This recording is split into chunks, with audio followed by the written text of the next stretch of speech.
So we're working on this edge. I mean, you can't stress enough about safety. You know, I realize these harnesses at times can be a pain, but if you slip, you're not harnessed in, it's going to be really easy to fall off this building. I mean, it's, what are we, 25 feet up here? It's going to be tough to walk away from something like that. So again, safety is of utmost importance. Make sure you guys are strapped off.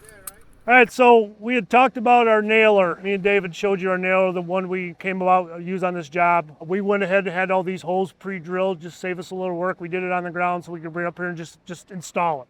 Again, save a little time. So I'm going to kind of talk about different fasteners we're going to be using. This is a number 14 purlin fastener. This is a standard number 12 screw. There's a different head on these. This is a square drive. I believe it's a number 3 square drive. This is just a standard number 3 Phillips. I've seen guys try to do a purlin job with just these type of fasteners. My advice is go with a purlin fastener. You can see the difference in the head. These are designed to cut into that purlin, okay? Another thing you want to think about when you're screwing these in, a lot of guys are using these cordless impacts. That's fine and dandy, but I'm going to tell you right now, if you're drilling into purlins, these batteries are going to eat you alive. Your best bet, again, this is my opinion, I think you have a lot better luck, go with a corded screw shooter. That's what you're really going to need to do a purlin job, okay?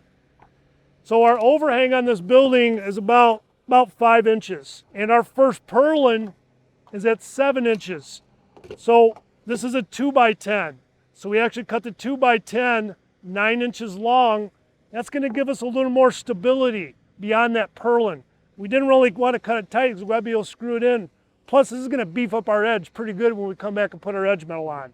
So it's pretty simple. We're just going to line these up because I don't want it overhanging the edge. It's going to throw my edge off, and I don't want it too far back this way.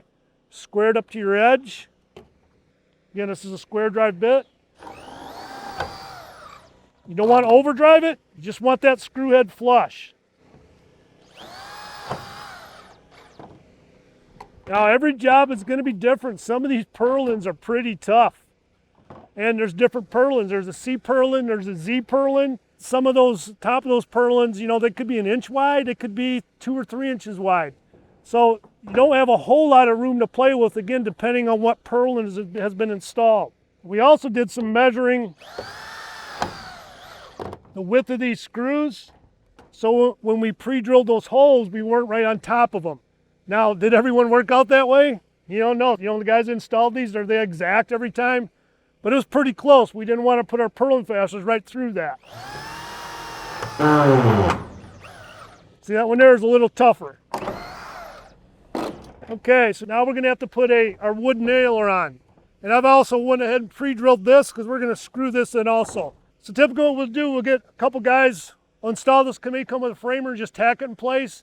And then we're gonna have guys come behind and screw it. You could screw these in or nail them in. To me, I think nailing in or screwing them in is gonna be a little more robust. So remember, this is the edge of your roof. This is gonna take a lot of wind uplift. So I'm actually gonna switch to my cordless, and I'm gonna use these 3-inch number 12s.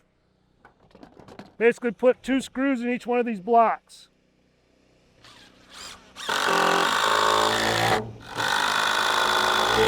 Now it's just a matter of going and screwing these all off. Here's my flute fill. This is going to butt into my flute fill wood blocking, and then we're going to come back with our 1.5 ISO as our cover board.